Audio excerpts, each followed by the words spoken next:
Welcome, my friends, to a place where we share inspiration and positivity. Welcome, curious minds, to our video that explores the ins and outs of Charles Pinckney, Governor.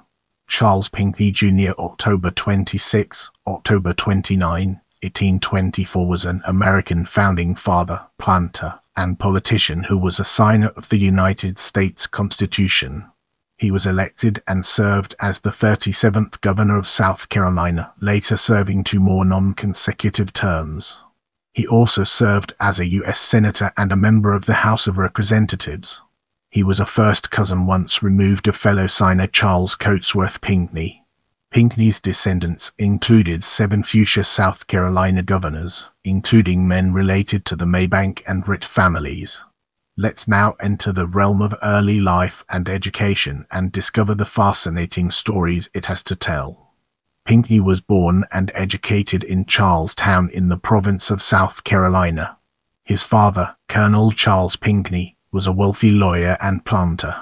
His mother was Frances Bruton B. 1733, daughter of a goldsmith and sister of Miles Bruton and Rebecca Bruton Mott, who were both also prominent in Charleston history. His father had signed a loyalty oath to the British after they occupied Charleston in 1780 during the American Revolutionary War. This oath enabled him to keep his property.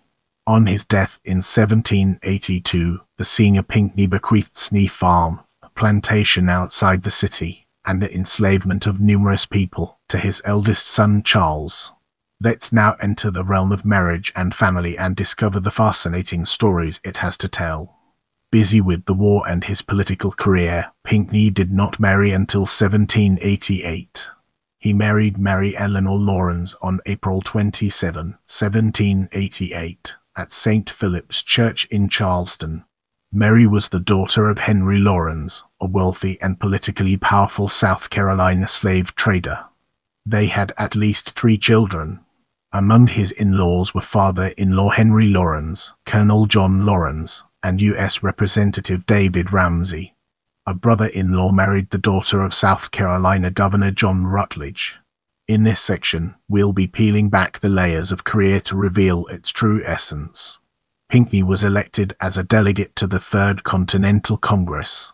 Pinckney started to practice law in Charleston in 1779 at age 21. About that time, well after the War for Independence had begun, Pinckney enlisted in the militia. Pinckney became a lieutenant and served at the Siege of Savannah. When Charleston fell to the British the following year, Pinckney was captured. He was held as a prisoner until June 1781 and sent north for potential exchange. Pinckney did not return to Charleston until 1783. The British also captured Pinckney's father.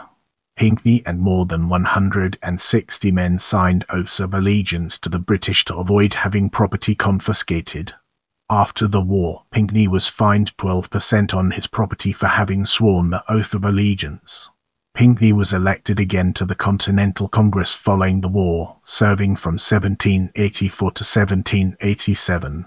He was also elected to the state legislature for several terms, and, as a nationalist, he worked in Congress to ensure that the United States would receive navigation rights from Spain to the Mississippi River and to strengthen congressional power.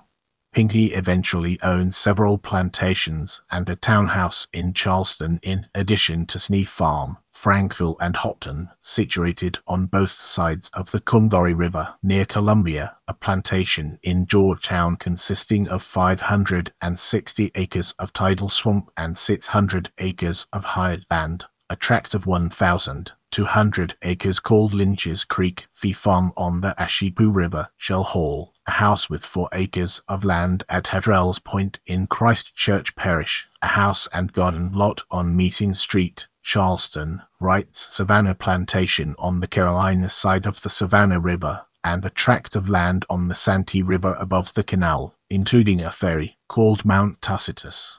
After Pinckney married Eleanor Lawrence in 1788, the elegant 3-story brick home at 16 Meeting Street in Charleston presumably became his principal residence. In the 1790 federal census, he He is recorded as enslaving 14 slaves in Street Phillips and Street Michaels Parish, 52 slaves in Street Bartholomew, and 45 slaves in the Orangeburg district, all in addition to Sneef Farm, where his father's probate record had listed 40 enslaved people in 1787. In this segment, we'll be unraveling the complexities of constitutional convention and exploring its multifaceted nature. Pinckney's role in the Constitutional Convention is controversial. Although one of the youngest delegates, he later claimed to have been the most influential one and contended he had submitted a draft, known as the Pinckney Plan, that was the basis of the final Constitution. This narrative was strongly disputed by James Madison and some of the other framers. Pinckney submitted an elaborate form of the Virginia Plan, proposed first by Edmund Randolph. Other delegates disregarded it. Historians assess him as an important contributing delegate. Pinckney boasted that he was 24, allowing him to claim distinction as the youngest delegate, but he was 29 years old at the time of the convention. He attended full-time, spoke often and effectively, contributed to the final draft, and resolved problems that arose during the debates. He also worked to ratify the Constitution in South Carolina 1788. At the convention, Pierce Butler and Pinckney, both from South Carolina, introduced the Fugitive Slave Clause Article 4, Section 2, Clause 3. James Wilson of Pennsylvania objected, saying that it was special protection for enslavers, requiring all state governments to enforce it at taxpayers' expense, in places where no one or most residents did not enslave people. Butler withdrew the clause, but the next day, a Southerner reinstated it, and the convention adopted it without further objection. This clause was added to the clause that provided extradition for fugitives from justice. This clause was first applied to fugitive slaves and required that they be extradited upon enslavers' claims. Despite the clause, free states sometimes declined to enforce it. The Fugitive Slave Act of 1850 increased requirements on the states and penalties for failure to assist in re-enslavement. This practice was not eliminated until the 13th Amendment abolished the institution of slavery. In 1864, during the Civil War, an effort to repeal this clause of the Constitution had failed. Pinckney introduced a clause in the Constitution opposing an established state religion. His No Religious Test clause read as follows. Once the phrase was included in a vote, it passed with little opposition. For the first time, an official of a national government was not required to have a religion. Pinckney is also responsible for the inclusion of the writ of habeas corpus into the Constitution. Initially introduced as nor shall the privilege of the writ of habeas corpus ever be suspended, except in case of rebellion or invasion, it is now a part of Article 1 of the United States Constitution. Now, let's shift our attention to later career. Pinckney's political career blossomed. From 1789 to 1792, the state legislature elected him as governor of South Carolina. In 1790 he chaired the state constitutional convention, and in 1792 he received 8 votes from the legislature for the U.S. Senate. During this period, he became associated with the Federalist Party, where he and his cousin Charles Cotesworth Pinckney were leaders.